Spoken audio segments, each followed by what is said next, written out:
Hello and welcome to SMPD, the podcast where we look back at the cartoons that shaped our childhood. As promised last week, we are continuing our sort of mini season devoted to He-Man and the Masters of the Universe, looking at, well, He-Man and the Masters of the Universe. Funny that.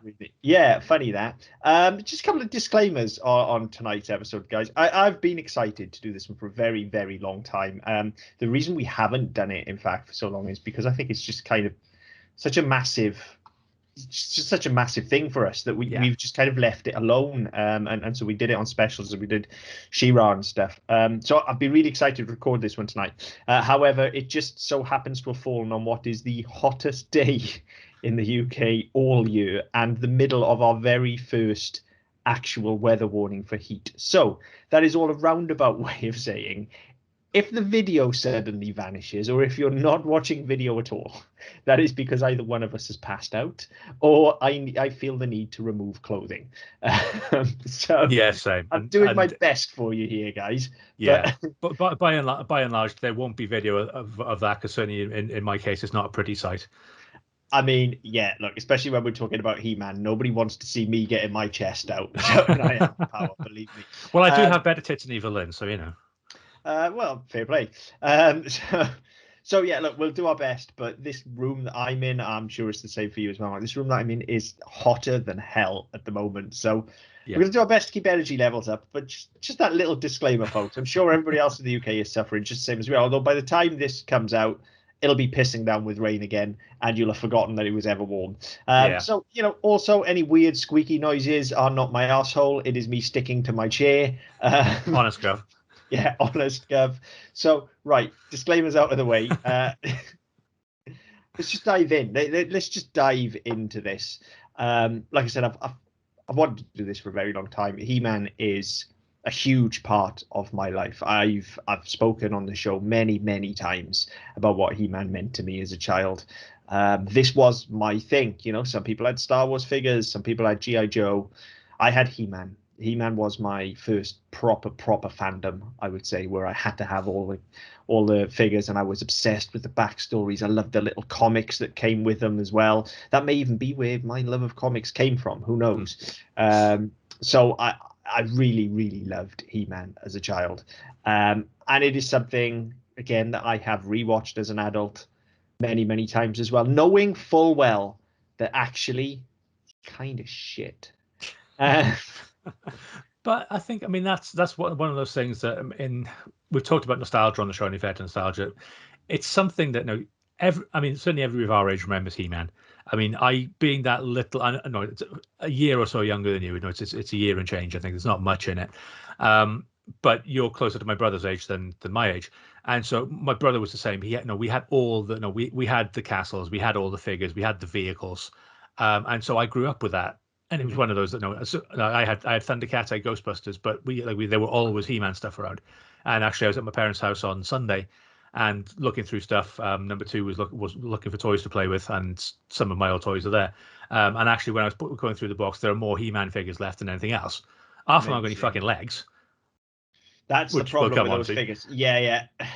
But yeah, there were quite a lot of them there. We didn't. The main ones were like He-Man wasn't there and Skeletor wasn't there, because they were the ones we played with the most, so they were the ones who got fucked up quickest. But Mechanic is still there. Triclops is still there. The grey dude with the red head, whose name I can never remember. Dude with the red head. What did he do? I can't remember. Don't know. I'll look him up now. But yeah, he's still there. The one with the bug eyes from She-Ra that come out and store the toy on the toy, they come out and stole. So that's still there. So these are all still there, and they're relatively durable. Like my Thundercats all fell apart. The only one I've got left is Hydra.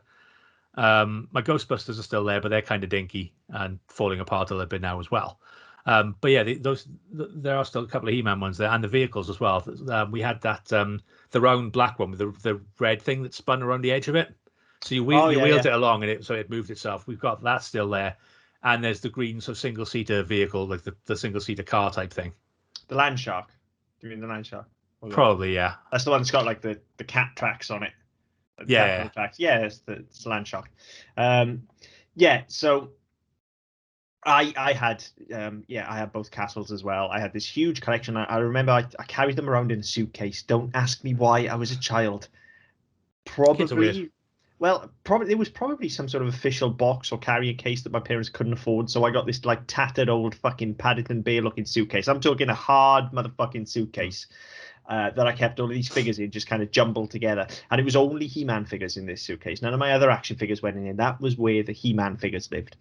They stayed with me for a very long time until I eventually handed them down to my cousin. I don't know if he's still got them or whether they've since gone to a tip or found another home. I don't know. But it broke my heart giving them away then. But it was something that I was told I had to do. Yeah, I too old for these now. didn't want to do it. Had to do it. And looking back at it now, it still breaks my heart. Like I'd still love to have some of those figures around, and I swear to God, if I still had it, I would still be playing with Modulock to this fucking day.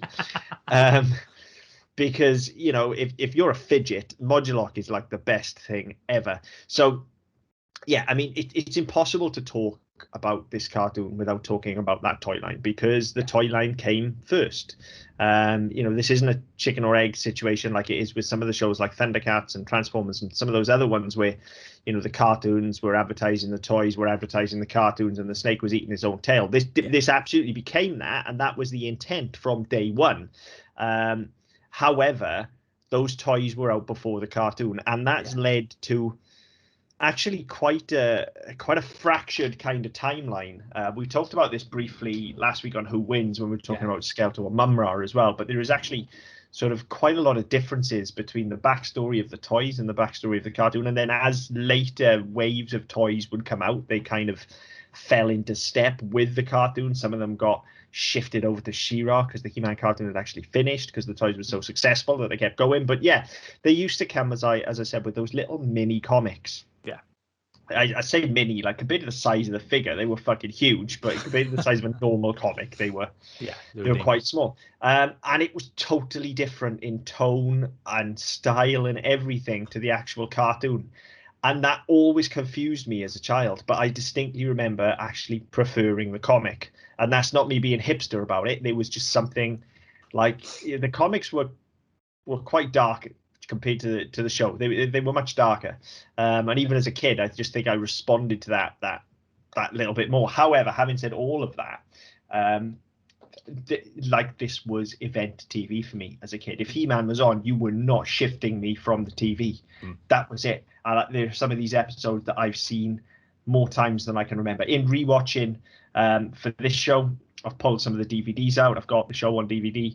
And I'm able to actually go, oh, I like that one. I like that one. And stick my favorites on. And I don't know them word for word, but, even watching them now for probably the first time in about 3 or 4 years since I last put He-Man on, there's still a lot of it that feels very familiar to me, just because I've grown up with it and it's stayed with me that much. And there are music cues and sound effects from this show that I swear to God, I can just close my eyes at night and hear. There are like the sound of the power coming off the sword, for instance. That kind of I can hear that in my mind now. The sound, weirdly, the sound of He-Man running is a sound that I've always like.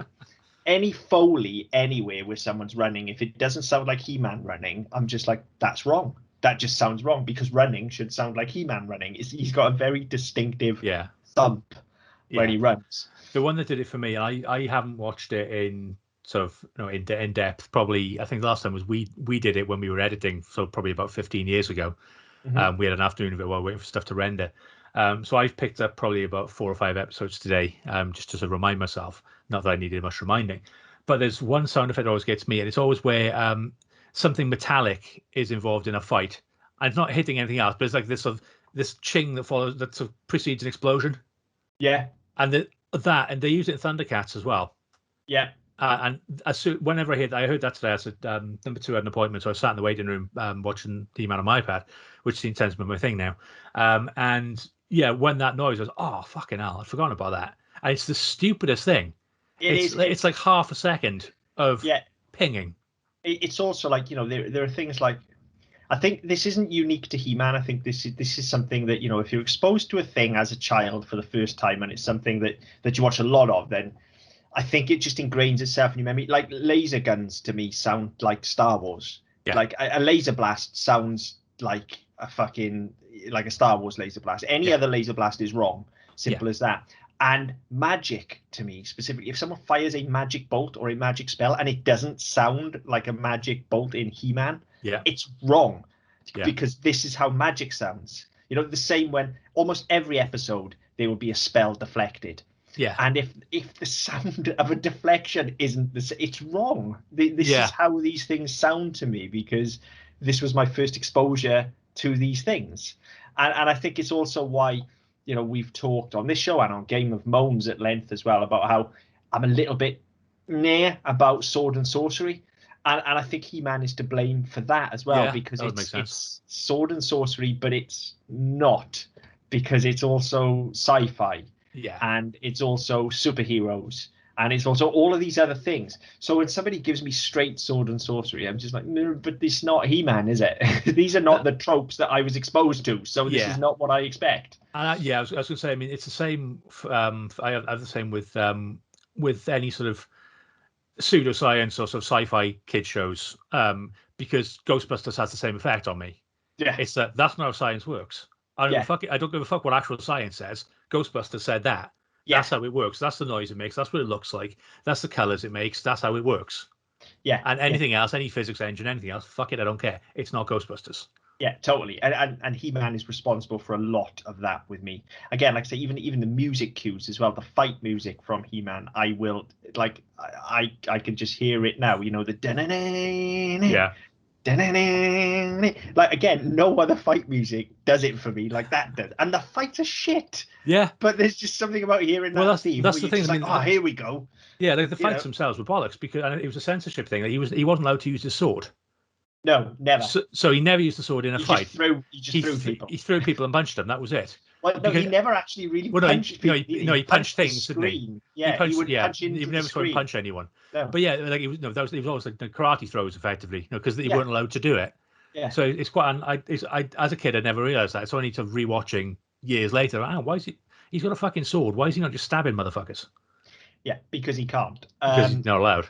Yeah, I think it's part of what makes He-Man such a dick, actually, because he is a bit of a cocky dick when you watch it. Yeah. Like as a kid, I loved him; he was my hero. But when you watch it as an adult, you are a bit like, you are a smug twat, He-Man. And I think part of it is because, like, he's got this fucking awesome badass sword and a fucking tiger, and he don't use either of it. He uses neither. He's just like, hang on, I'm just going to show off by doing my 1970s karate throws. Yeah. And it's just like, you could end this fight in literally seconds. You're like the strongest man in the universe. You're the ultimate male. You've got a massive sword and a tiger. But no, you have to fucking show off. Like, you have to just tie people up in knots and throw them and laugh at them and make some smarmy one-liner. And you're like, it's kind of genius how much of a dick he is, to be fair. Yeah. Like he tips that smugness scale into like Archer levels at time. He does. He's just like, that's the comparison I was going to make, actually. But saying that, we're talking about him being a smug twat. We mentioned last week about the Grumpy Skeletor Twitter account. I read today he's actually been banned from Facebook for repeatedly harassing and bullying. Because he's taking the piss out of a fictional character. Amazing. So he's basically now gone, fuck Facebook, I can't do it anymore. They won't let me do it, so I'm going to Twitter.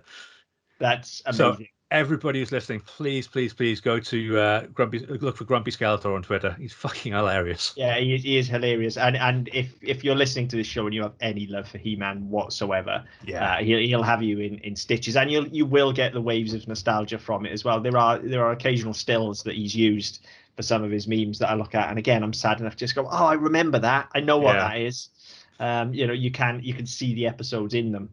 The thing that amazed me with them, I've been sharing them. Also, I shared them with you when I first found it, and I've been sharing them with. I'm in a WhatsApp group with my dad and my brother, and don't ask me why. It's just something they set up, and I've been sending them. So I primarily send them to my brother because I knew it would amuse him. But my dad made a comment the other day. So I'd forgotten about that character. So how the fuck do you remember that? You were always in work. But you were playing with these toys. But yeah, and he was like he remembered He remembered Man at Arms. He remembered his name. Yeah. And I was like, how the fuck do you know that? Like, I know it, but but yeah, and it's one of those. It was just, as you said, there's a great deal of nostalgia to it. When you see these things, that oh fucking hell, yeah, I remember that.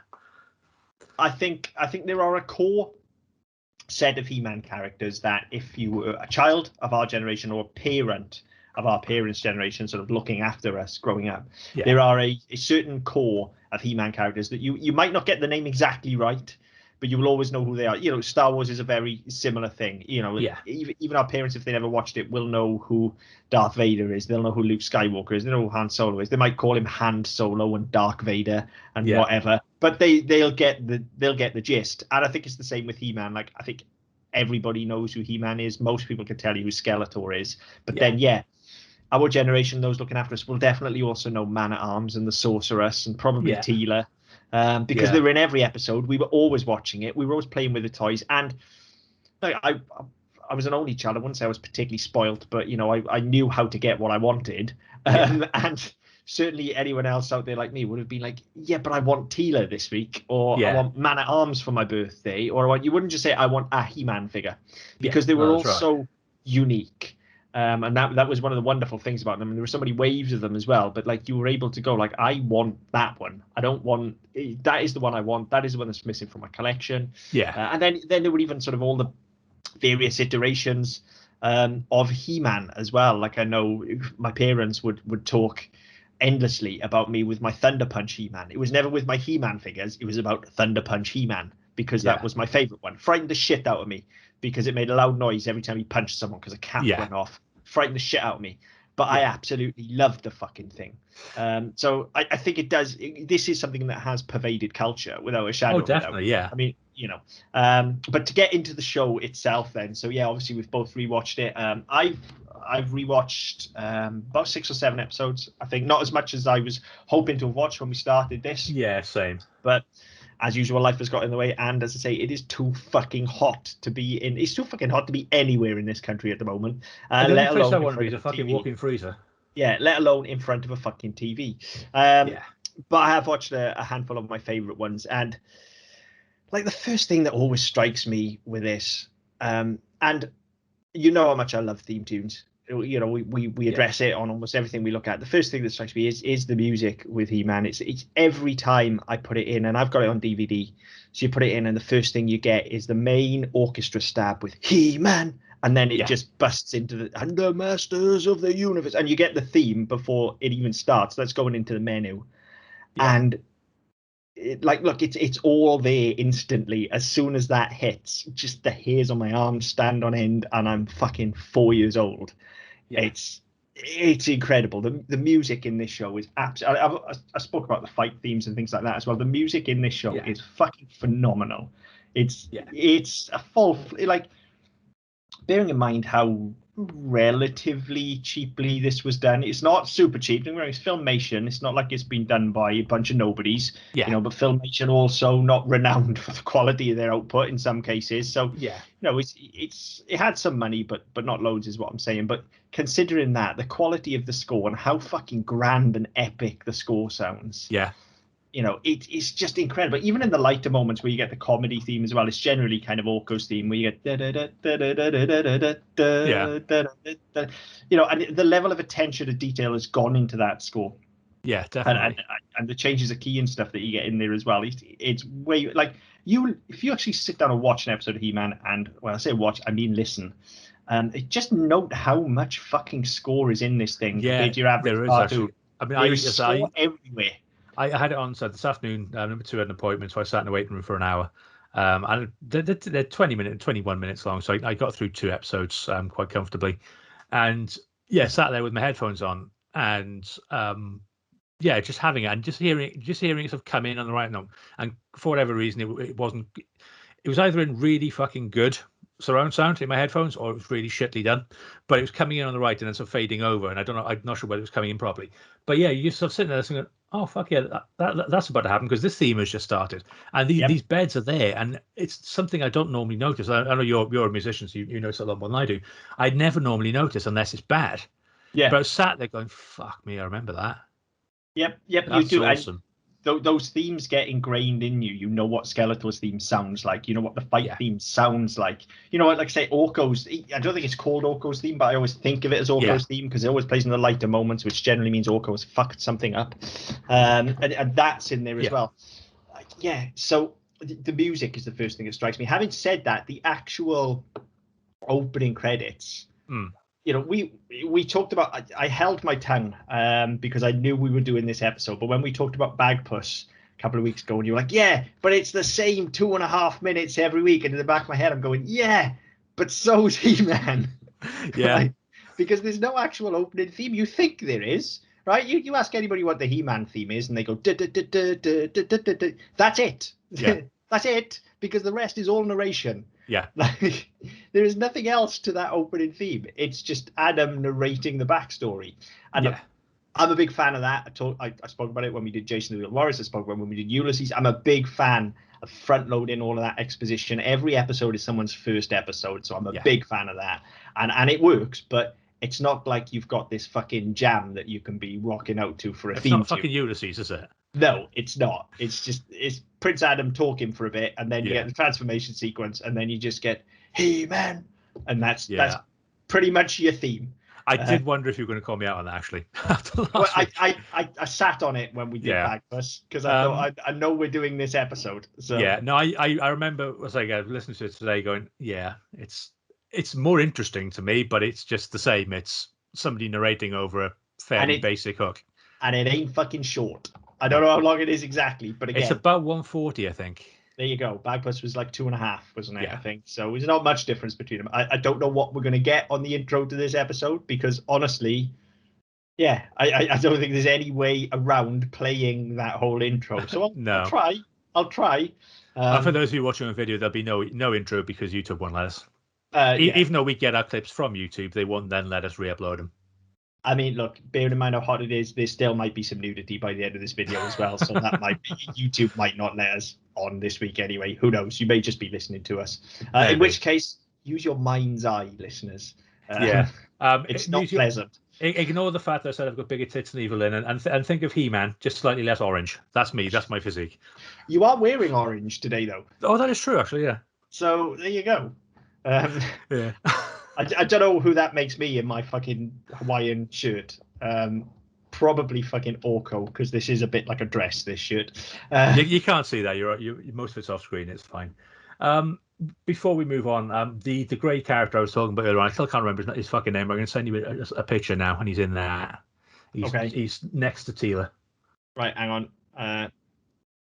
That's Stratos. Stratos, thank you. Fucking years. That's Stratos. Fucking years. Leader of the Birdmen. Yeah. Yeah, because I always kept thinking it was Zodak, but it's not. He's the guy 2 over. Yeah. Yeah. So I knew it wasn't him. But that was the name that stuck in my head, and I couldn't remember Stratos. There are millions of these fucking characters, to be fair. So yeah. I mean, I'm looking at this image now, and it'll be nothing to the listeners because they can't see it. But yeah, that's Stratos. Then you've got what's the Bumblebee guy? He's not B-Man. Buzz off. I've still got him. I've still got that one. You got Buzz off. He is really fucking sturdy, that toy. Yeah, because his body is pretty much solid as well. The torso on most of them was hollow, wasn't it? His is really fucking thick. Yeah, I don't know why. Then that image is right. You've got Moss Man there as well. Yeah, you've got who's the dude in the blue cowl next to Stratos? That's Manny Faces, isn't it? Yes. That's right. That's Manny Faces. So his face flips around and he takes on different personalities. This won't mean anything to the people on the audio, but this picture will be up in the video. Yeah, we will put it up in the video. We got Ram Man there as well. Yeah, you got Fisto on the end there, and Mechanic and Orko bringing up the rear there as well. About to take a shit on Ram Man's head. Yeah, what's he? Look at the way he's holding his hands as well. He looks. He's about to take a dump. He definitely is, isn't he? He definitely is. So yeah. Sorry, listeners. Yeah, we'll drop that in the video. Maybe we can put it in the comment section or something for the episode.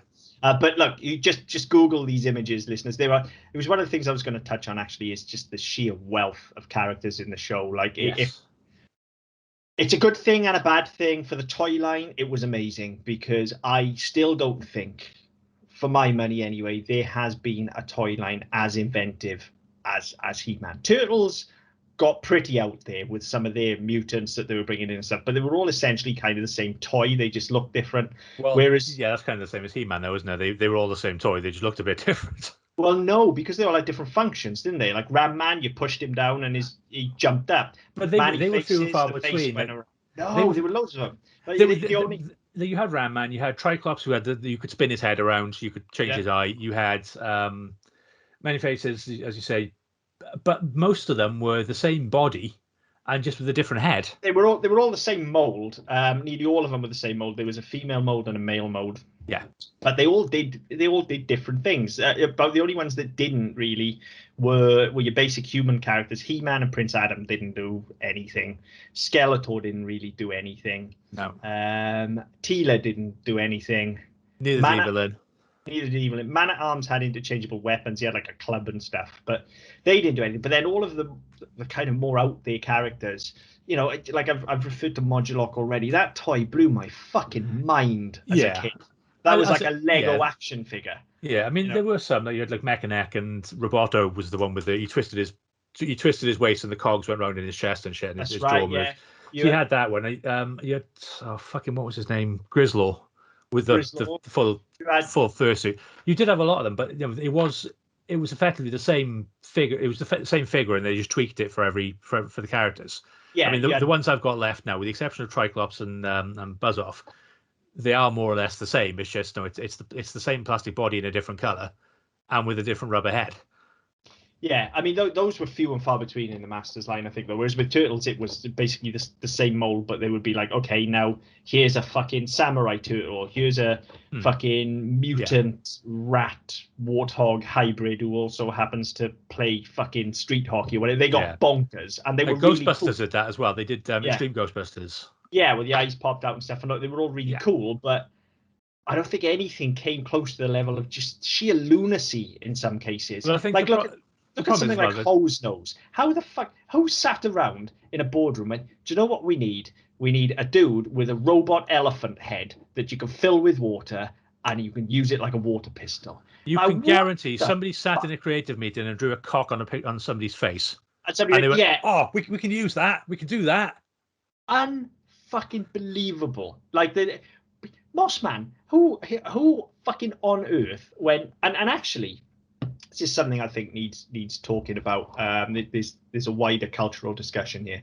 But just quickly talk about Mossman. Like, actually, who sat there and went, I know, let's make him feel like he's covered in moss. Let's cover him in carpet. And then some fucking, like, they must have been stoned out of their fucking mind because somebody went, but you know what? He needs to smell like an air freshener as well. Like, what the fuck? How do you? And I swear to God, like that figure, right from the time I had it until the time I gave it away, still smelled like that. And once you'd handled it, it was on your fucking hands, and I can still smell it now. Like it's not actually still on my hands, but I can close my eyes and I know that smell. It smells like a fucking pine air freshener. But actually, you know, back then we weren't so switched on to this sort of thing, but if you look at what we know, especially with pediatrics and kids medicine and things now, and with psychology and things like that, you know, there are differently able children out there for whom a toy like that would have been, you know, I'm talking about children who have extrasensory issues and things like that. A toy like that would have been absolutely fucking mind-boggling. Yeah. The fact that, you know, it's fuzzy. It's just like all the other action figures, but it's fuzzy and it smells. Yeah. You know, and then you're also looking like, okay, this is maybe a little bit token, but there were multiracial characters as well. There was a black character. I can't even think of his name now, which is awful. But I know there was. You had characters like Teela and Evil Lynn before we even got into the She-Ra of it all as well. Yeah. You know, and there's a great big stink about the upcoming reboot and Teela's role in that, and there's a lot of butthurt fanboys out there.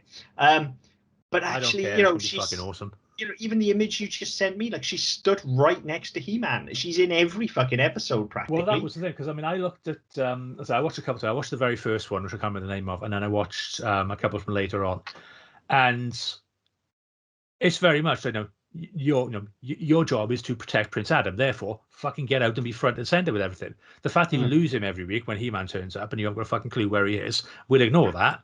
Yeah, she's pretty dim. She's to be pretty fair. fucking dull, but so is everybody else. But yeah, she is front and center every fucking week. Yeah, I think the first one, correct? Yeah, I might be wrong, but from memory, the first one's Diamond Ray of Disappearance, I think, is the pilot episode. That wasn't the one I watched. I think I could be wrong because there's no real actual. No, there's not. I've not seen a proper running order. No, there is a running order, but what I'm saying is there's no actual like this is the pilot episode where we find out all of the backstory, because you get it in the comics and you get it in the start of the show. Although, as I say, the backstory in the comics is significantly different, as we alluded to last week, the backstory in every iteration of He-Man since. This is another one like Transformers where the backstory just does whatever the fuck it needs to do for that generation. Pretty much, yeah. But yeah, we've sort of, it's not off topic. It's something I wanted to talk about anyway, was the variety of characters and certainly the representation. Because at no point is Teela treated as anything less than equal. Evil Lynn gets the short end of the stick from Skeletor. Oh yeah, but she is able to hold her own. She just she does get the short end of the stick from Skeletor, but then who doesn't? Yeah. So it was the Cosmic Comet was the one I watched. It's down as the first episode, and that was the first one I watched. Maybe it is the Cosmic Comet that's first, and then Diamond Ray Disappearance for some reason. Yeah, no, that's episode 4 apparently. Ah, okay, yeah, fair enough. I stand corrected. I say that was a stab in the dark. Yeah. So okay, fair enough. What was I saying? Yeah. So representation. Yeah. So, that's, again, for the early 80s, that's something, and we talked about this in She-Ra as well, to be fair. Despite the fact that She-Ra felt like it needed to exist, it actually did what it did very well. And I think He-Man is pretty good at that as well, even representing the B people. Yeah. So, well, the Bs are important, Well, exactly. So there's that going for it. The show itself, though, once you get into it, I enjoy it now because I enjoyed it then, and these characters mean a great deal to me.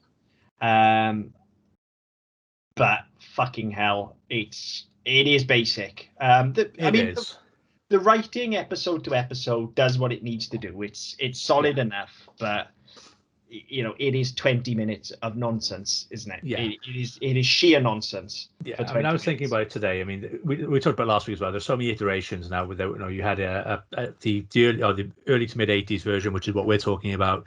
There was something in the 90s. There was something in the early 2000s. If I were to show number 1, wouldn't care because she's not really into this type of stuff. If I would show number 2 this, he'd probably watch it and go, oh yeah, it's all right, and then can I watch something else instead? If I showed him the 2000s version, which looks more, it has that sort of more Ghostbusters type animation that we talked about last week, where like Skeletor has a face as opposed to being a skull, I can imagine he would sit and probably watch an hour or so of that before he got bored, which is a shame because, I mean, obviously the original was a far better product, I feel. But it just doesn't have this, it doesn't look the same, and I don't think it tracks in the same way as modern cartoons do.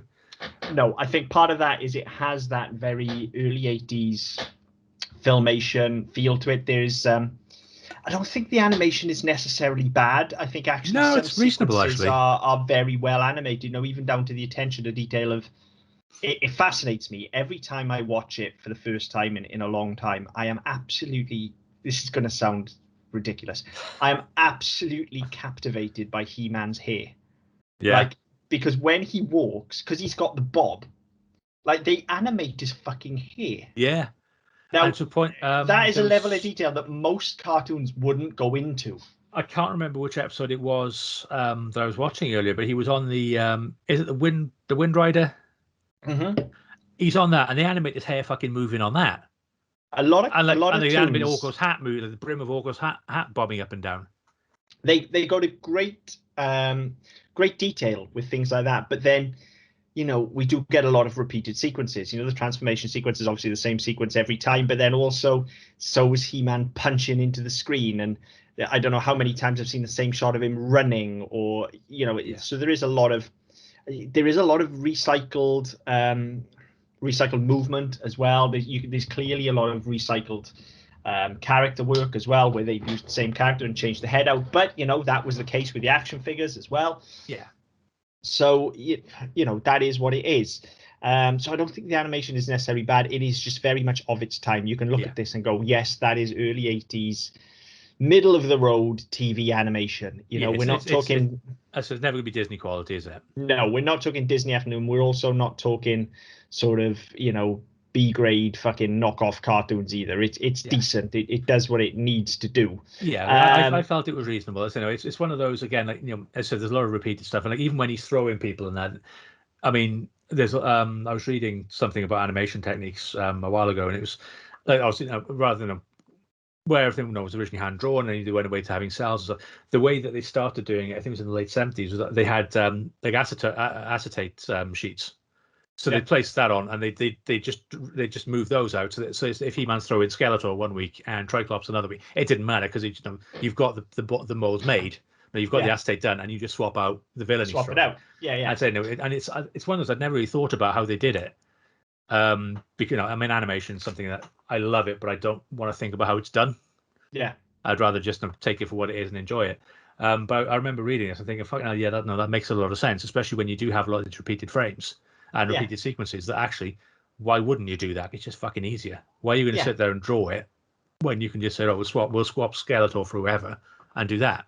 Yeah, look, that's just economy in the production. This is why I don't animate shit. It's not because I can't draw. I think what shines through is, and again, they repeat the use of it, but a lot of the Foley and a lot of the music is clearly high quality. The animation is passable. Yeah. I think, as I say, the writing it's fine for what it is. There is no, unfortunately, the cartoon doesn't really do a lot with the mythology of He-Man. A lot of that comes from the little comic books that came with the characters and with the later shows. Yeah, I was going to say the later ones and the later shows and comics. I think there were a lot of books as well. Look, Loads, we had a load of storybooks, tapes and stuff. Yeah. We had a load of storybooks. I know I'm only talking 30, 40 pages, and illustrated to fuck as well. So there's not many words in it, but it tells a very basic short He-Man story, which when you're 5 is what you want. Yeah. So yeah, I mean, we had fucking loads of those. Yeah, and look, most He-Man stories are pretty basic as well. It's Skeletor or whoever the villain of the week is, because this is a misconception as well. It's not always Skeletor, people. It mostly is, but it's not always Skeletor. There are other villains as well. And to be honest, there are a couple. There was one of the ones I watched earlier. I'm trying to remember. Is it Castle Full of Heroes? I think it's called, or Castle of Heroes. And basically, an old acquaintance of Skeletor pops up. And he basically collects the great warriors out of history. So he's got Hannibal and he's got Blackbeard, and he's trying to basically kidnap He-Man and turn him into one of his soldiers. And so Skeletor's there egging him on, but actually, Skeletor's doing fuck all in this episode. So that's what I can't remember that one at all, but that sort of sounds like Skeletor and whatever his name is, Excellent Adventures, basically just traveling through time and. I was looking for it now. It's Castle of Heroes. A villain called Monteague visits Skeletor, hoping to recruit He-Man for his Castle of Heroes after passing a series of tests. Skeletor roots for He-Man to pass the test and hopes that he'll be rid of He-Man for good. Clawful appears as Skeletor's right-hand man. Prince Adam tells viewers historical figures were once real people just like them. So it's basically Bill and Ted. Lesson at the end of the show. Historical people were real. That's a pretty poor fucking lesson. It's pretty fucking lame, that one, isn't it? But it was an interesting episode. It was episode 57. It was one of the ones I found earlier on today. Again, not being able to take a DVD player with me. I just kind of started to stick with what I could get. But yeah, it's, as you said, this was quite a regular occurrence. So actually, there were other people involved. It wasn't just Skeletor every week. It's not like Power Rangers where it was fucking Rita Repulsor every week or it was Lord Zed every week. It was different people doing different shit. Skeletor was there. Yeah. He was plot adjacent. Yeah. But he wasn't the one driving it every week.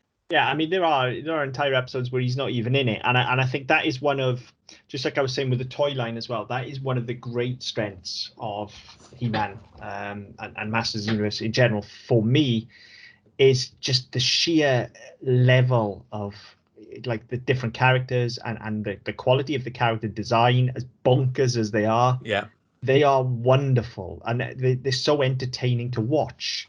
To just look at these fucking characters is. That's entertaining in itself. Yeah. The character design is fascinating. And again, you look at people like Buzz Off. Who the fuck turns a bee into a person? Yeah. But they're just like, oh yeah, why not? Let's have a normal dude, but we'll give him elongate, make a expanding neck, or no, extendable neck. Why not? The creativity in these sense, as I say, I wouldn't be surprised if there were drugs involved. Not casting aspersions, just making an educated guess. Yeah. I wouldn't surprise me. I mean, what I'm going to do, I should have done on Sunday and I forgot. I'll go down to the old folks home at some point this week before this episode goes up, and I'll dig out what toys I've got and take some pictures. Just because I mean, I know we've got Ratman still, I know we've got Mechaneck, I know we've got Buzz Off, and they're all just fucking weird. They are weird, and like these. It's almost like you get the impression they were all sat around a boardroom just egging each other on. Like, just look at the names: Fisto, Ram Man. Yeah, like it's the hold my beer of character design, isn't it? It is, isn't it? It's the like, right, okay, you've got a double entendre. I'm just going to do an entendre. Here's Fisto. Yeah, this was going to be called Strap On. Yeah, it may as well be. Here's Deep Throat. Like, that's how Mechaneck started. Like, yeah, and at some point, some exec went, no, look, that's too Let's far. rein it back. You're not having Deep Throat. Like, call him something else. Yeah, you can be the same character, just something else. We're not having Deep Throat. So yeah, and that's what's interesting about the episode to me. It's not the story, because the story is always Skeletor or whoever else shows up, fucks around with something that's going to cause peril for Adam or Eternia in general, or somehow threaten Castle Greyskull. Yeah. He-Man has to come, throw people around. He-Man, incidentally, as well, through a lot of episodes, gets frozen an absolutely ridiculous amount of times. It's like the Giles getting knocked out of He-Man. Like, oh, we need to incapacitate He-Man. What should we do? Oh, let's freeze him. Right. Yeah, like magic freeze spell. It's paralyzed or whatever it is. It's like, right, you can't do anything. We got to rely on all the other characters now, so they can showcase their powers this week, so we can sell some fucking toys. Yeah. But whatever, it was like bad shit happens.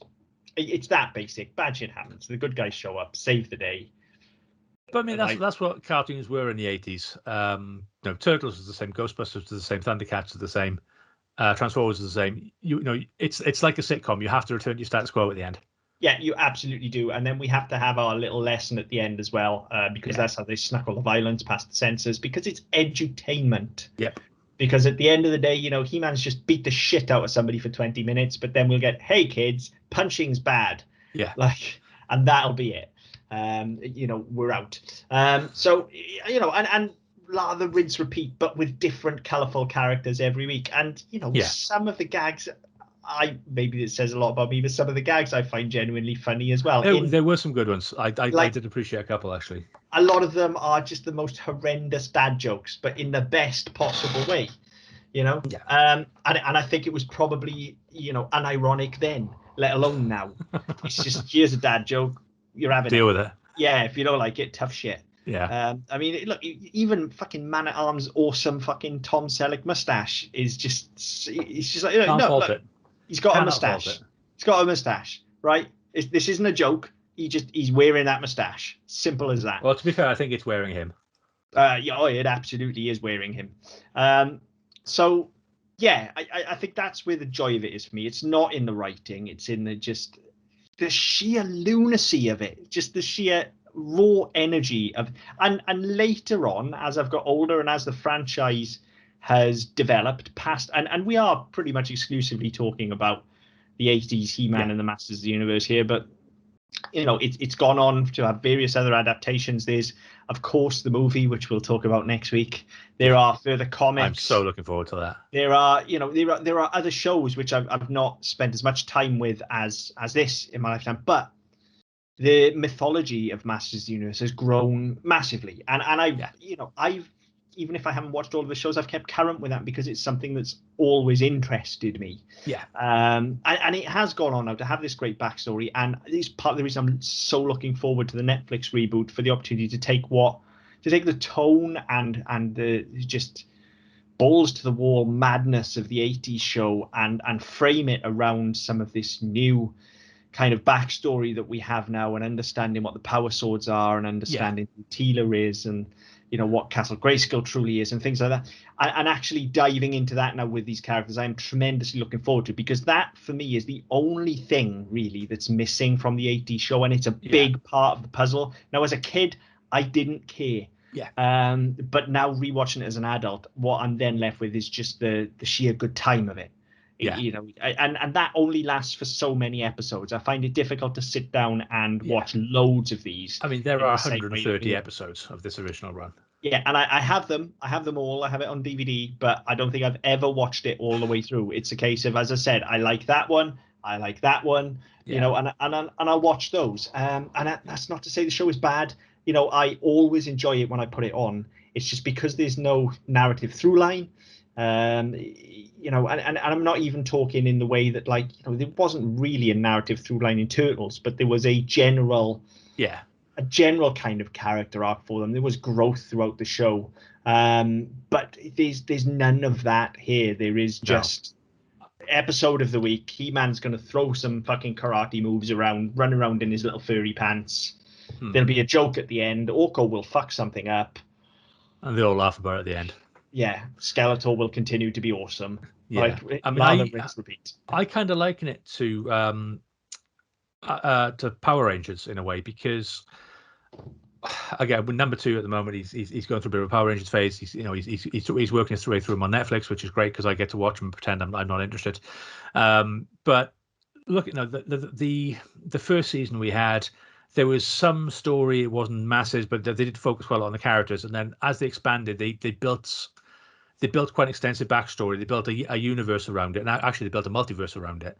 And they spent quite a lot of time in later seasons doing that, to a point where you get to, I think it's like season 10 or 11, and they basically do a massive crossover event, whereby you get Power Rangers from every generation. Not so much the first one, because they're all fucking old now, and most of them don't want to work with Power Rangers again. But you certainly had the Green/White Ranger involved in that. And yeah, they've kind of gone, right, okay, well, rather than just sort of say, right, well, these are Power Rangers, and this is Power Rangers Turbo, and this is Power Rangers Nitro, and this is Power Rangers Samurai, but they don't really fucking match. Nothing really matters. It's just kind of their standalone things.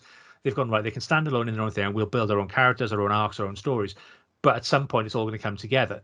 And that feels kind of like what I'm hoping they're going to do with this Netflix version of He-Man. Is they're going, right, we've had all of this lore, so we've had all the comics, we've had the supporting books, we've had the 3 different iterations of the TV show, 4 iterations of the TV show, we've had the movie. Let's take that and say, right, we have more or less a complete backstory and some more or less complete characters. Yeah. So now let's actually make a show out of that. Yeah. And that's what I'm really looking forward to. And given that it drops on Friday, I may not be working Friday. Yeah. I'm working from home anyway, so I may just have to. So am I. Do not disturb all day. I'm working from home on Friday as well. I'm hide in the room up here from the kids. Stick my Skype on, do not disturb, and put that on. Yeah, that's why I'm looking. I mean, I've read the first issue of the accompanying comic that they brought out as well, and that is taking a I've not seen that yet. It's taking a deep dive into the backstory and the history of Eternia, which again is stuff that is there. It's out there in the mythology now. It just wasn't addressed. Yeah. In our show, really. Yeah. So, and I know the tone of the Netflix one, is very much going to be taking the lead from, well, they've called it a sequel essentially to this show, to our show, but they're going to use some of that mythology. So that is tremendously exciting, because that really is the only thing for me that's missing from He-Man. As I say, everything else is either functional or very good. I think. Oh, we haven't even talked about the performances yet, which are, I mean, look, they're not fantastic, but they are. Like the performances aren't, but the voices are just, they're iconic, aren't they? Yeah, they are. Again, you can close your eyes and hear He-Man. Everybody knows what Skeletor sounds like. I joked about it last week. He's just a fucking 1930s mobster that they've picked up and dumped into Eternia. Yeah, I call him a boob. Yeah, but it's such a, like, you could hear that voice and know who it is. I mean, like the laugh, just Skeletor's laugh. Yeah, it is iconic. The really frustrating thing, I've when I was trying to find out who Stratos was, I've Googled He-Man characters, and it's got a list of them all, and it's got Frank Langella down as Skeletor. No, that's wrong. Let's not go near that one until next week, because he was fucking awful. Yeah. I don't think he was bad in the film. I just think the film is bad, and it's The film was not bad. It Skeletor. showed. Yeah. It showed because nobody in there was who they were supposed to be. No. It's fucking terrible. But yeah, the cast was relatively small as Yeah. well. Is the thing that a lot of people don't realize. Scheimer actually did a lot of the voices. Scheimer, his wife, and his daughter did most of them. Yeah, yeah. So there you go. I mean, I guess when you've got a cast of characters this huge, like You kind of just go, you know what, sod it, we'll do it ourselves. It's a South Park model, isn't it? Yeah, unless you got the Netflix money, which is obviously the case now. Back in these days, South Park model. It's right. No, we've got a cast of 3 who will do 20 voices an episode. Fuck yes, it, that's what we've got. We'll work with it. Yeah, exactly. But within that, again, so much of these characters, like obviously the design of them is phenomenal, as we talked about. Like the actual physical design of the characters is great, but so much of the personality comes through that voice work that, like, whilst the line reads might not be, it's not fucking Shakespeare. But what is, yeah, what in the 80s was. Yeah, so it's not Shakespeare, but the actual character creation element of it, the fact that the voices are unique, I think is what I'm getting at. Like, I think He-Man now is a voice that has just become a shorthand for, like, Conan style action hero. Like, if you want a big muscle bound hero now, he sounds like He-Man. He's got the booming voice and he's the booming laugh, and he's a little bit when smug. you want to make it's when you want to make that sort of that hero, isn't it? You go with that deep, sort of self-satisfied, very righteous sort of to a point where even if you look at sort of coming up to the Marvel stuff, you look at the first Captain America movie.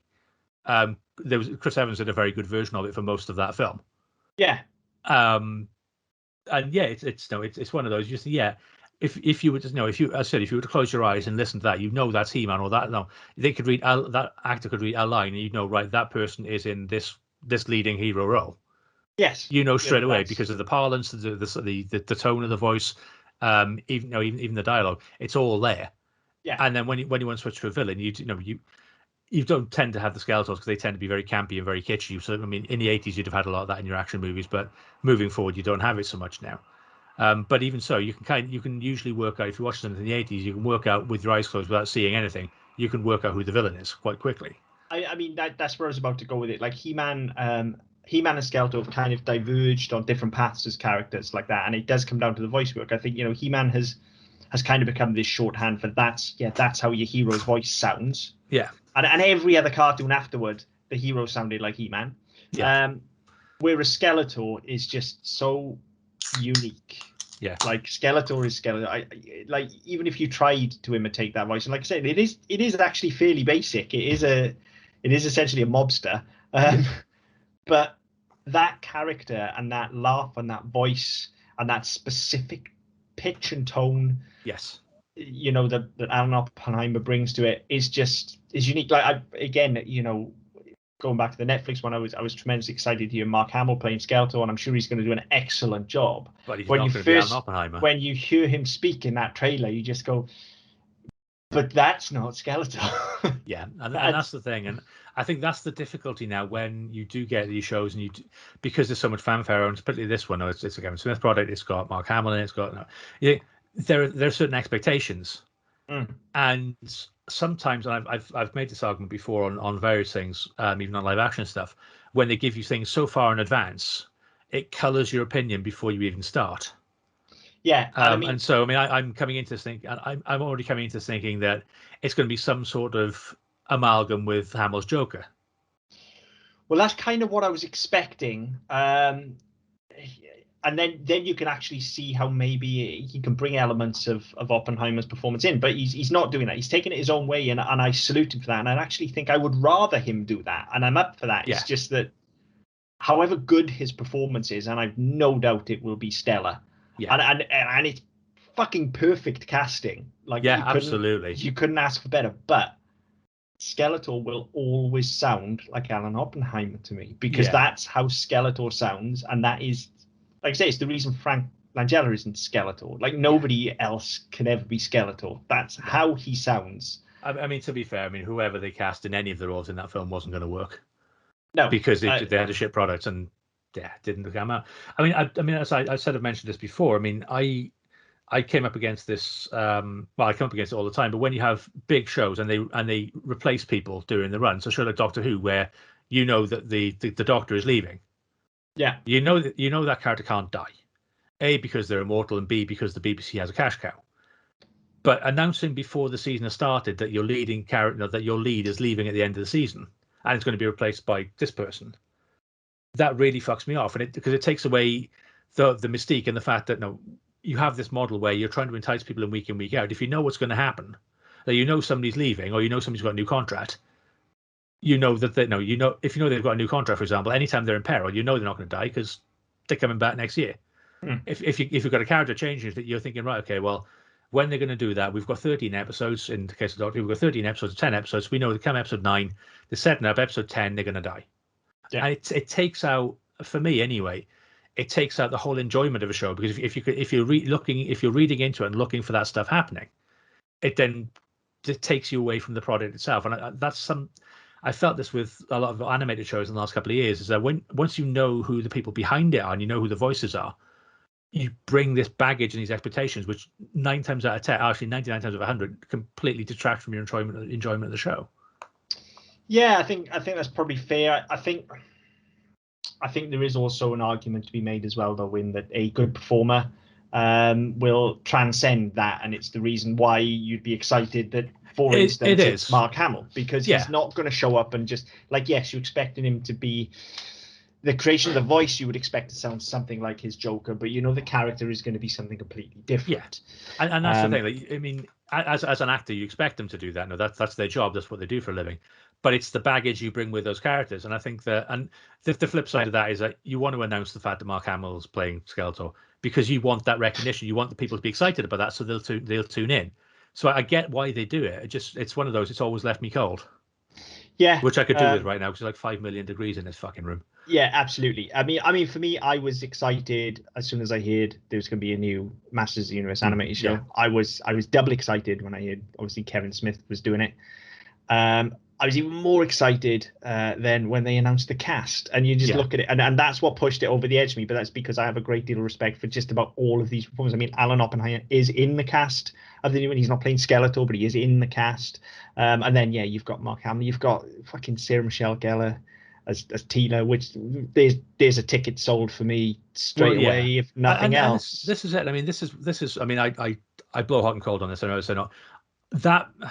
The fact that there was a new one coming was exciting. The Kevin Smith was doing it was exciting, and then the cast was doing, and that was great. I was thinking, that's brilliant. And then over time, because I can't remember when the cast announcement was. It was a long time ago. It was ages ago. And, I mean, over time, that's kind of ticked and ticked and ticked to a point. I'm like, right, okay, by now I have certain expectations. Yeah. And the logical part of my brain says those expectations are wrong, you fucking moron, because you haven't made this show. It'll be what it is. But the other part of me is thinking that whatever they are, they're not going to live up to my expectations, because A, I have expectations of the cast, and B, I have expectations based on this 80s show, which isn't anywhere near what this is going to be. And the trailers have shown us this is going to be as far fucking removed as they've ever been. Yeah, well, I mean, they're adamant that actually it is very close in tone to the 80s show and is set in that world and is a sequel. So, but again, that's looking at it. You look at it, it's 40 years worth of animation progress. Yeah, and even little things like that, it takes you thinking, okay, well, they're set. No, even if they are setting it to say, in that timeline, that universe, wherever it may be, and that's fine. But it still doesn't look like my He-Man. It's not going to sound like my He-Man. Am I reading too much into this? The answer is probably yes. I can guarantee that come Friday evening, I will be absolutely spent. Yeah, I think, as I was saying with the show in general earlier on, there is just something.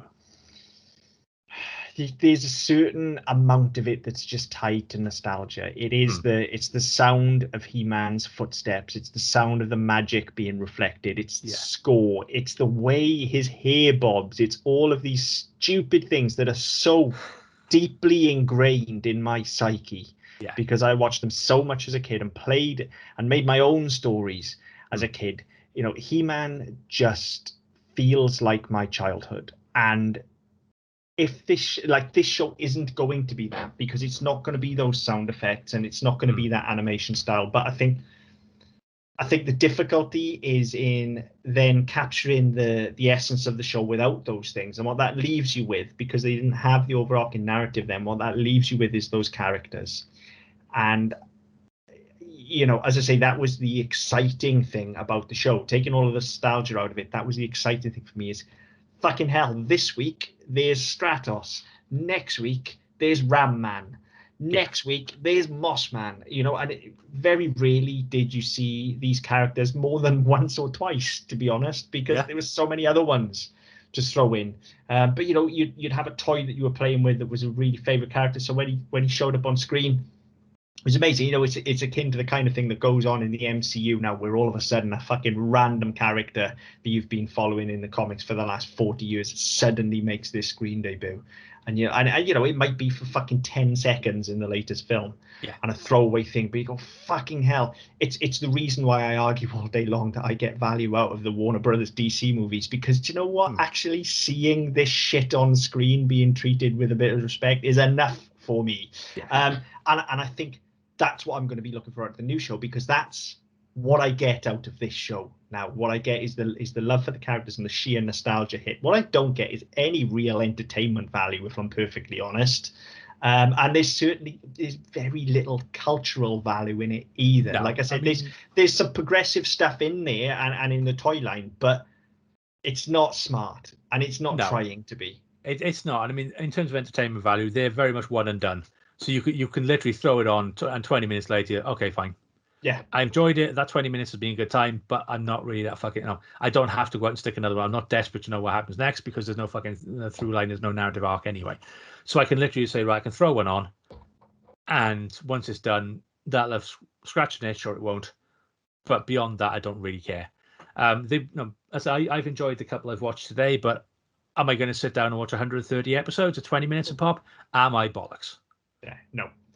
I mean, weirdly, when we went back and watched She-Ra, we said the complete opposite, if I remember rightly. We were surprised how much of a through line there was there, and how much of an ongoing story there was, but of course that came later. Yeah, that was a couple of years later, and by which point, I mean, they'd seen the success they had with He-Man, but also there was a turning tide. But actually, you did have shows at the same time as He-Man. You had Jace, you had Ulysses, you had Cities of Gold. You had these shows all of a sudden, which were giving you a throw line. It's giving the kids a book to watch. Yeah, and it's and it's then that we even started to build the He-Man universe. Yeah.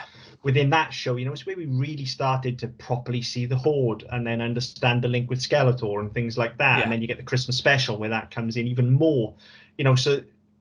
So I think, again, the world means more to me now as an adult than the show, but the show will always be special for me. And untouchably special is the thing. When we were talking about Bagpuss, and I said how wonderful that is to me, and how that takes me to a special place as well. There is always just this little part of, and it's the only word I can use to describe it. There is this little part of my fucking soul that belongs to He-Man and the Masters of the Universe, because it was the first thing that I was exposed to that ever really got me this excited.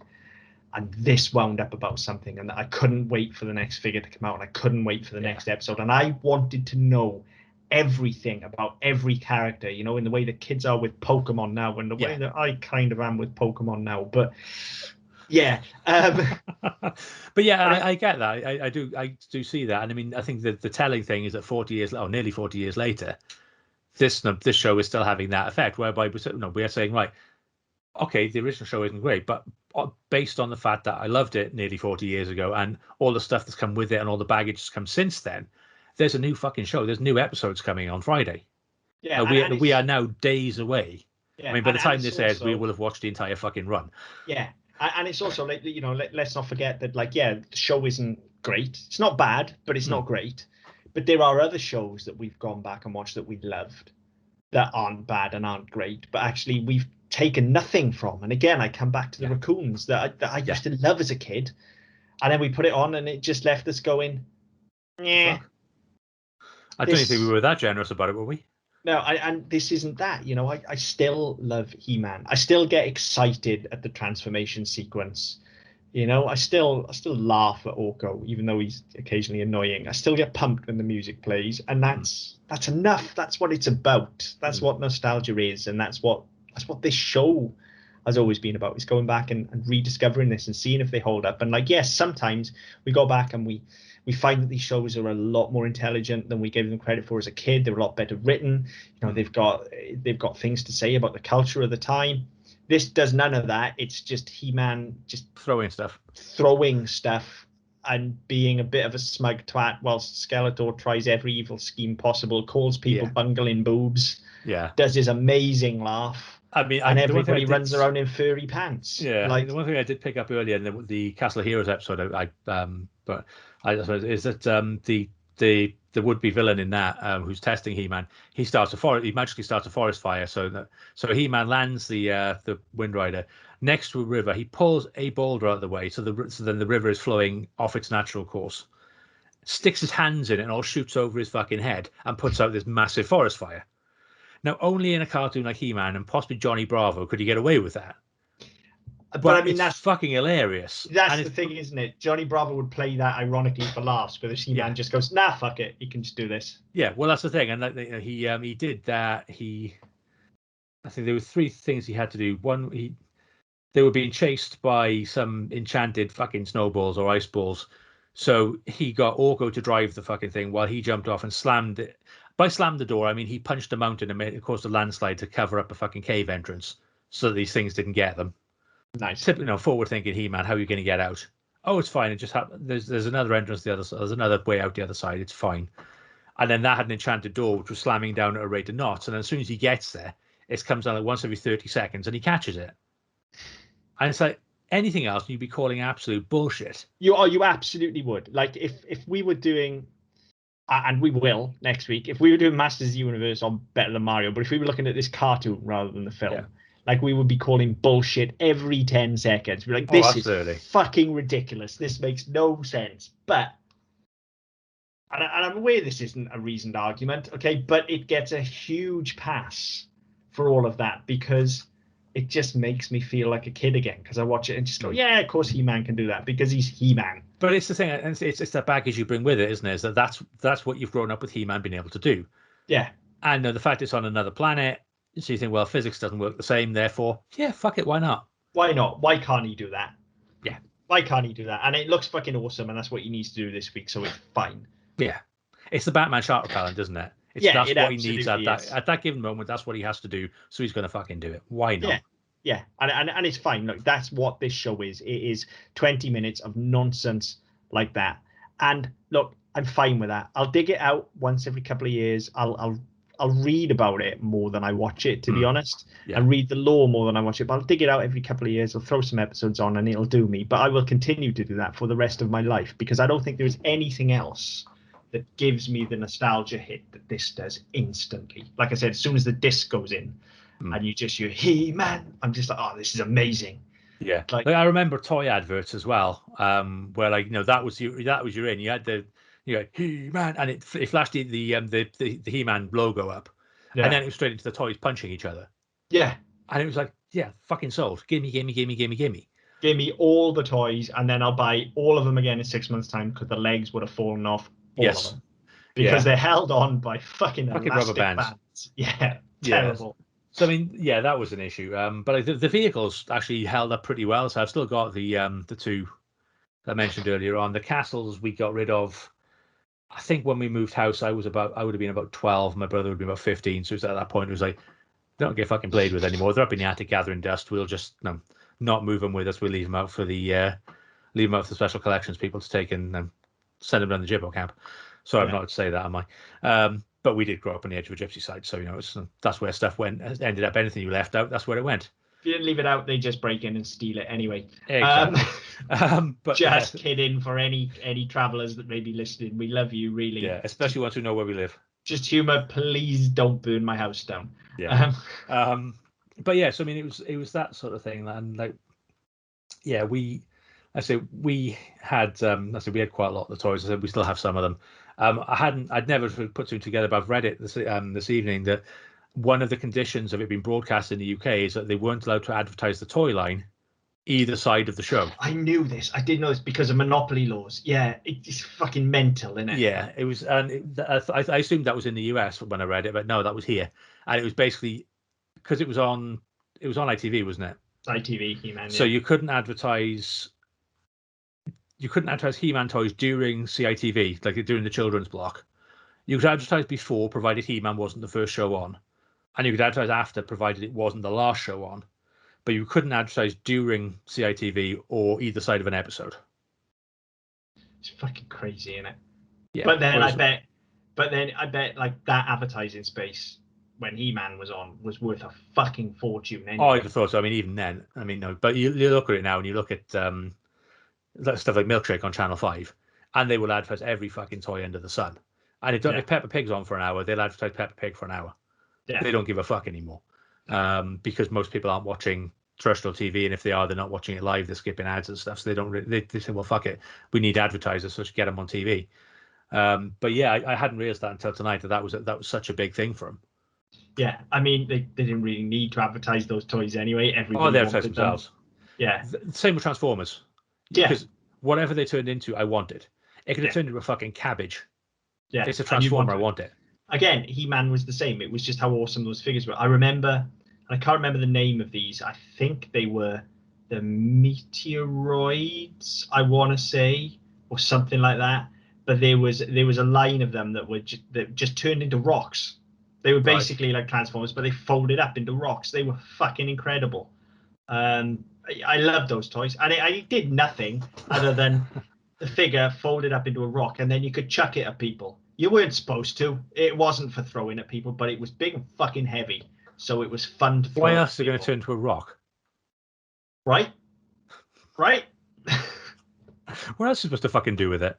I forget what they were called, though. I don't know. I'm not familiar. I would probably know them if I saw them. Yeah, you definitely would. I promise you'd see it. And like, we haven't even talked about the Snake Men figures either. They were fucking incredible. You know, with the mouths open and the chests popped down, and they were fucking awesome. The action figures were just incredible. And that's one thing that the cartoon did very well was translate that. You know, they made those characters move, and that was enough for me. Yeah, they weren't called Meteoroids. No. No. What were they called? I don't know, but I've just googled meteoroids toys, meteoroid action figures, and nothing's coming up. I'm just getting shit about actual meteoroids.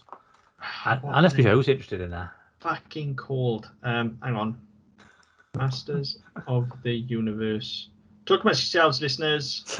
Yeah, we'll cut this bit out probably. Rock. But see, right, they were Rock Warriors, so nothing like Meteoroids. They were called the Rock Warriors.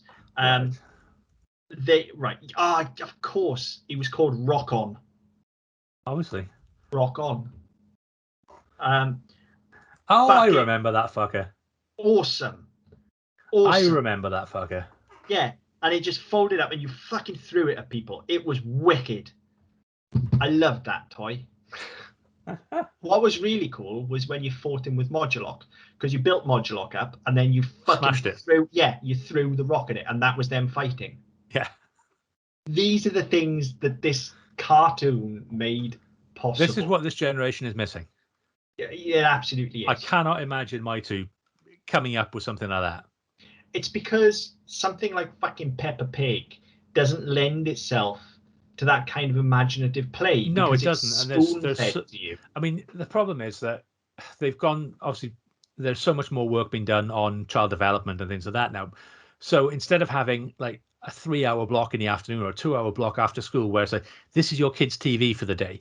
And it doesn't matter if you're 5 or you're 14, this is what you're fucking watching. This is it.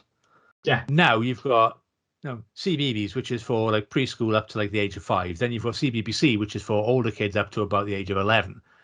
And no, they've gone down the route of saying, right, we're going to dilute everything and make everything age appropriate.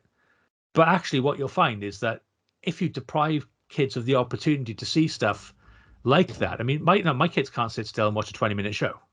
Yeah. Well, they might occasionally, but they'll watch the same one over and over again. They won't try anything new. When I was a kid, if that TV was on, I was fucking having it, and I would watch every bastard thing under the sun. And it didn't matter if it was He-Man or Thundercats or Full House or Who's the Boss or fucking Three's Company. I would watch any fucking thing. Yeah. because that's that's how it worked. And I mean, I haven't for a while, but I do occasionally get accused of being Canadian. I grew up on American TV, so a lot of my mannerisms, a lot of my my vocabulary comes from American TV. Mm. And like my kids now, they get in better, but they'll only watch a certain type of thing, and it's all British stuff, and it's all very much of a particular type.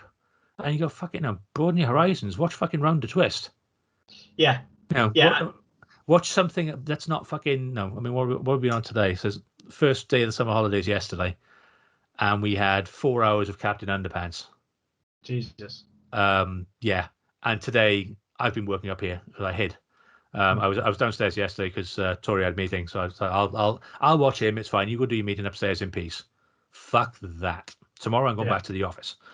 But yeah, it was like 4 hours of Captain Underpants followed by like 2 hours of Barbie, and it's like no, that's rough. I have headphones. It's fine. But it's that type of thing. But they'll latch onto something, and then you try to introduce them to new stuff, and it's like, oh, I don't like that. Oh, I don't want to watch that. I like it, but I want to watch this instead. And they'll go back to watching the same half dozen episodes of something they've watched before. Whereas, I mean, I know part of it's down to choice. That we didn't have choice. We had 4 channels. If you had cable or satellite, you had slightly more, but there still wasn't a great fucking deal on. Yeah. Whereas now you have 200 channels, you have Netflix, you have Amazon, you have fucking whatever else we've got, Disney. You're just so spoiled for choice that actually it gets a bit overwhelming to the point where I think with my two now that they wouldn't think of trying something new just because it's unfamiliar. And it's just like sensory overload. It would be something else they have to watch in its entirety, and they can't just dip in and out. Yeah. I think there's something that's been lost there along the way. Like you're right, for us we would watch whatever's on, and so we would grow to love all of these different shows, and like a show like this wouldn't be possible if we weren't doing that. Yeah. But then I also think there's something about the level of interaction and play that is encouraged with a show like He-Man or with Thundercats or any of those, but He-Man is the particular one, that isn't encouraged by the likes of Captain Underpants or Peppa Pig or even the more modern kind of action shows, because again it comes back to and actually when you think about it, I guess I criticize the writing and not having the overarching story, but it's about what's serving the product the best. And the structure that you're given of the Horde of the bad guys, and you're Skeletor and his army as well, and now here's He-Man and the Masters of the Universe, and every week you're going to have 1 or 2 of these fight 1 or 2 of these. Here's 20 minutes that you can go away and act out yourself before next week if you want. Yeah, you've got your toys, you can go and do it. Whilst you're doing that, that's going to expand out into your own. Like I had my own stories that I created with these fucking toys, and it's encouraged because you've got the blank canvas, because the show itself is just like, well, there's a comet this week, and so everything gets fucked up because of the comet, and now Skeletor has a diamond that can make him disappear, and everything gets fucked up because of that, and now Orko's made the fucking power sword vanish, and it's that basic, but those are the basic level stories. But the thing is, you can tell yourself. You had the mechanism to do that as well, because I mean, yeah, you could play it. No, you could play it physically, but then you also had the toys. You also had fucking 150, 200 fucking potential action figures that you could buy. And I'm not saying you'd have all of those, but you might have a He-Man, a Skeletor, or a Teela, or even a Man-at-Arms, a Beastman. You might have half a dozen of each side. You could do your fucking battles with. Yeah. And then you merge them with your Thundercats, and you merge them with your fucking Ghostbusters and your Turtles and everything else. And you have your good army and your bad army. And you will play. Me and my brother used to do it all the time. We'd play fucking war. Yeah. To a point where especially in school holidays, we would take over the living room. We'd stay with one or other set of grandparents. And there'd be a room they just wouldn't fucking go in for a week because our toys would be everywhere. And then you'd spend hours arguing about who would actually win if He-Man was fighting Mum-Ra or whatever. And then 40 years later, do a podcast about it. Do a podcast about it. Yeah, and that's the thing. And why we do this. Well, that's it. And I mean, like, now nothing or very little, certainly that's aimed. I mean, mine are both 7 at the moment. She's 8 shortly. But there's nothing that's been aimed at them that would have been pitched in the same way this was aimed at us when we were younger than them. Everything up until now they haven't had the massive toy lines, possibly the exception of Paw Patrol, which is just painful for whole other fucking reasons. But you don't have these massive toy lines where you could have a punch action He-Man and a He-Man with different fucking costume this week and all the different variations. You don't have that now. with the exception of Paw Patrol, which I think you do have quite a lot of, your Peppa Pigs and your stuff like that don't lend itself to that. No, that's the thing.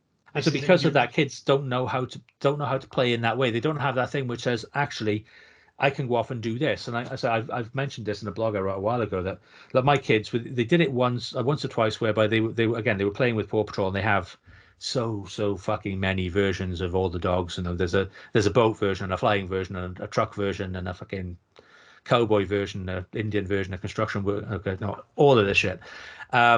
And so they could do that, and actually they used to play out episodes, so they'd recreate what they'd seen in an episode, and then only once I caught them doing it, but they were actually making up the story as they went along. Yeah, and I thought, fucking hell, that's what I used to do. Yeah, that's what me and our kid used to do all the fucking time. That's how we entertained ourselves. We didn't have fucking PlayStations. We had a ZX Spectrum, which, if my mother wasn't playing Colin the Cleaner all the fucking time, then we might get a look in, but we didn't really get a look in that much, and we certainly weren't allowed to be on it all day. So we had to entertain ourselves, and if we were out in the garden playing football or on our bikes or playing with toys, we could entertain ourselves. Well, my two now, if you say, right, there you go, there's all the toys you own. You can make as much mess as you want, make as much noise as you want. They wouldn't know what to fucking do. And no. I'm bored. How does this work? What do I do with that? And they just end up fucking, they just end up recreating stuff they've seen them do on TV and say, fuck, use your imagination. Yeah, that's the key, isn't it? I think that's what keeps us coming back to these shows as adults ourselves. It is throwing back to those times that we had. But I think that's also what's really uniquely special about He-Man. Like, yeah, we can play Thundercats, we can play Turtles, we can play all sorts. But again, when you're playing Thundercats or you're playing Turtles, you are playing out an episode almost, or you're playing out the story that you know. You know what their quest is, you know why they're doing it. With He-Man, I always felt like it was just like, well, they haven't got a quest, just fucking get on with it. Yeah, they're just fighting each other for whatever reason, because this is the way that the bad guys have cocked things up this week, and this is how He-Man's going to save the day. And sometimes it was Skeletor, and sometimes it was just Evil Lyn, and sometimes it was just Beastman, sometimes it was all of them. What was the one, I can't believe I can't think of his name now, that you could stick onto things? I don't know, I can't remember. Fuck, I can't believe I can't remember his name. But he just had a sticky pad, and you literally would just stick him onto windows. Rubbish. He was rubbish. He was rubbish. Yeah, no, I can't think. I'm gonna have to look now. I can't fucking see. He was so bad. But even like shit like that, you could stick him onto things and then knock him off and things. Yeah. I'm sorry. I'm just flicking through, and I've just found the one you were talking about with the mechanical elephant head. His name was Snout Spout. Snout Spout, that's it. They should have called him Cocknose. It's Hose Nose, they used to call him in She-Ra. Snout Spout is his official name. Yeah, but they used to call him Hose Nose as like a, okay, don't ever Google He-Man suction toy.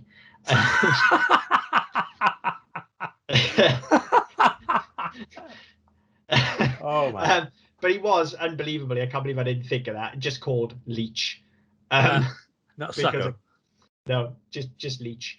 But he does kind of look like a fleshlight now I look at him. And having typed in He-Man suction toy, I've seen things that I never ever want to see ever again.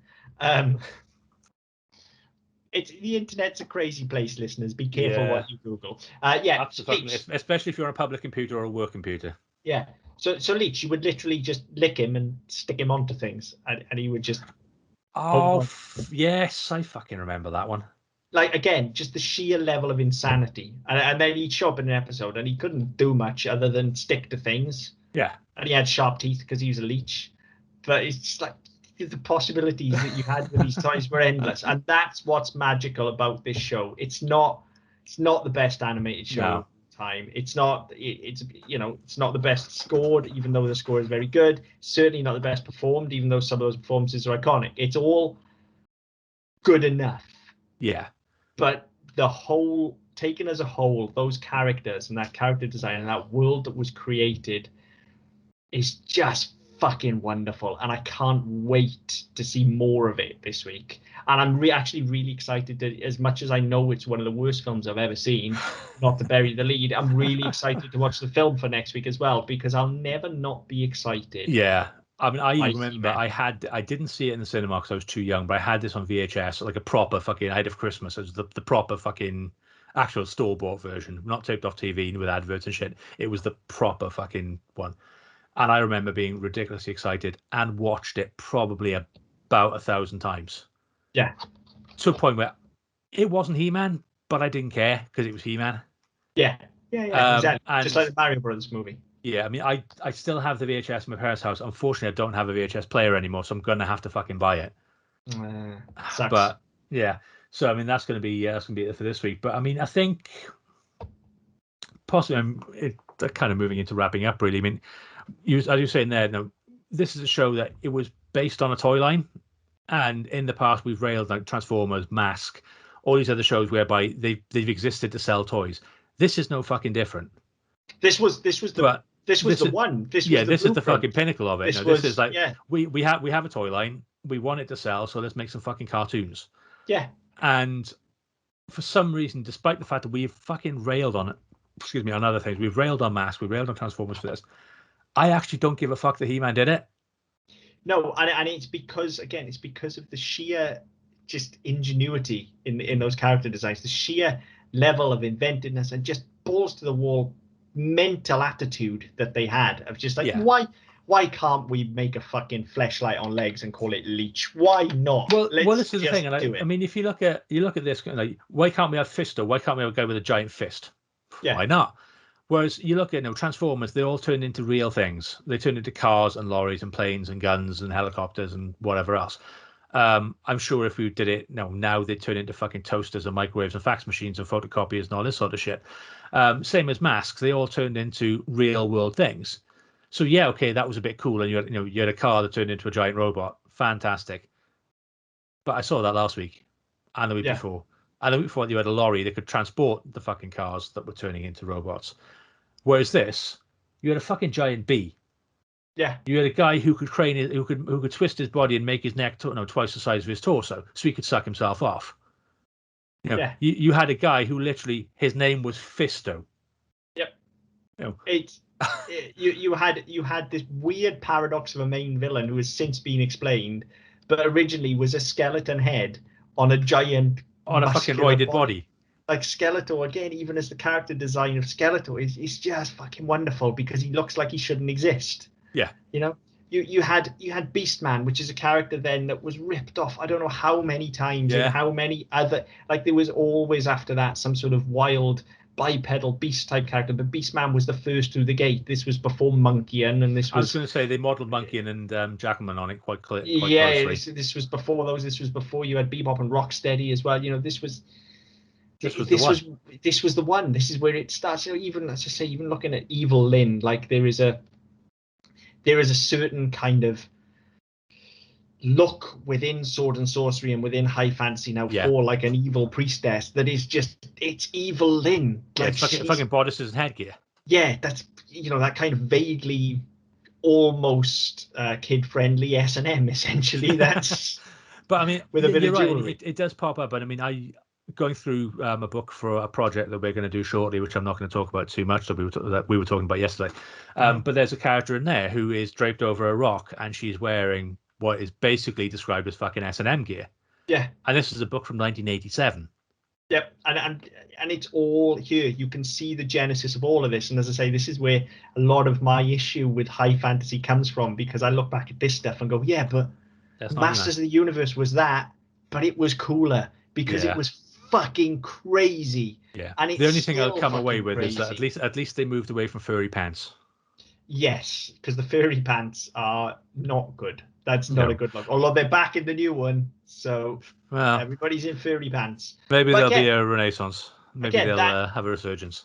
I don't think we can credit He-Man for this because Conan was already in existence. Yeah, true. But that is the look of a barbarian, isn't it? That is a barbarian. The loincloth and the pants. That's almost the leather or the pelted armor over the chest and the Exactly. So much of it is iconic now, not just to us as people who grew up with it, but it's kind of ingrained itself in culture. Yeah, it's kind of the zeitgeist, isn't it? You see a barbarian, that's what barbarians look like. Yeah, exactly. You see a priestess, that's what they look like. Yeah, and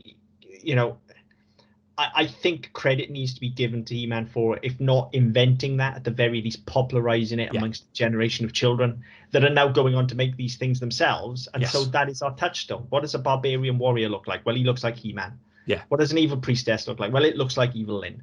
Yeah. That's what does a mutant look like? Well, it looks like Beastman. That's how these things. What does a fucking merman look like? Looks like fucking merman. Yeah, funny that. I mean, it's but quite it actually. I does. mean, coming back to the reference I made earlier with Power Rangers, if you think of the original series, or sorry, the original iteration, where I think there were a couple of seasons of it where you had Rita Repulsa and Lord Zed and fucking no, they had the Green Ranger, White Ranger thing. That you look at those, like Rita Repulsa was an Evil Lyn clone, just with a fucking burlap sack over her rather than the bodice. But no, again, the hair and the cackle and the sort of the powers. Lord Zed was a fucking jacked up dude like Skeletor with a staff. He just had a face, although you couldn't see it behind armor. But even now that we've moved into things, and I mean, Power Rangers is one that as they've evolved, their villains have kind of changed and become a bit more goofy and a bit more weird. I know saying that about Power Rangers is a bit fucking, a bit self-fulfilling anyway. But yeah, like that original run, you can see fucking He-Man in that. Certainly in the villains, not so much in the Power Rangers, but you look at like fucking Goldar and the other one. They again, Beastman and fucking Monkey and that's where the basis is. Yeah, totally. It's like I said, it's not. I can't sit down and tell anybody that hasn't seen it before to go and watch it for a good time, because if you come into it and you've never seen it before, you've got to look at it. Especially if you're our age. Yeah, you can you've look not at it and seen go, it.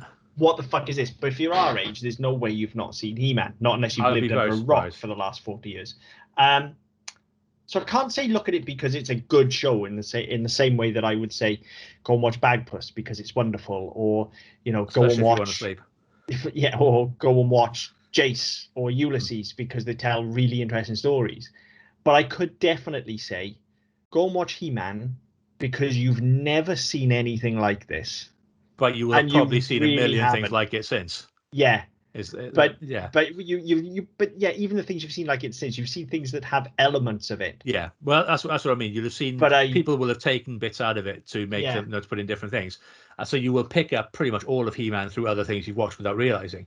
So if you were to go back having never seen it, being 30 plus, you'll watch this and go, oh fuck, they did that in Power Rangers, they did that in fucking Thundercats or whatever.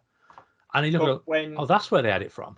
But when you see it all together as well in this glorious bonkers whole, oh yeah, then there's just something about it that just instantly makes you go, that's fucking crazy. And you'll stick with it for 20 minutes. Yeah, I mean, I would have watched, as I think over the course of the last couple of days, I watched 5 episodes. So what's that? Fucking 2 hour, an hour and change. And I can't say that fucking bothered me. I didn't feel like that was a struggle for time. I could have. I'm not saying I would have gone and watched another fucking 128 episodes or whatever it was going to be, but it was there, and I was looking at fucking hell. That's where a lot of my shit comes from. Yeah, definitely.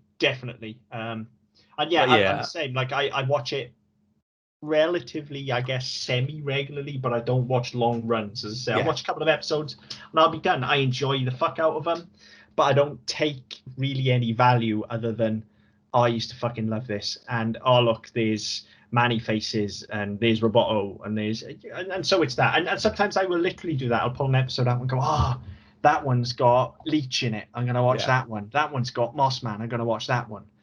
Yeah. I mean, yeah, for me, it's definitely been something that I've enjoyed rewatching, possibly because I haven't rewatched that much of it. And it's been about 15 years since I did watch any of it in earnest. And so that was because we were waiting for stuff to render and it took all fucking day. So we were probably drinking at the same time as well. But yeah, I've come out with this really enjoying it and going, right, I will pick up more of this. I'm not going to sit down and say, right, I'm going to watch the entire fucking run because I don't have time.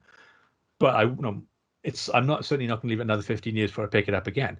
The one thing I will say, and so coming back to what you were talking about, where there may or may not be drugs involved, just because it's so frenetic and so fucking wild and so crazy. To me, this is the be here now of TV shows. It's testimony to what a room full of people on drugs can do. Yeah, you're not wrong. And if you weren't on drugs, please don't sue me. I'm pretty sure they were on drugs. I'm pretty sure we're safe to say some of those people would have been on drugs. But Hey, look, if you're one of those people and you weren't, or you know those people and you weren't, then Let let us us know. know. Yeah, get in touch. We'd love to talk to you.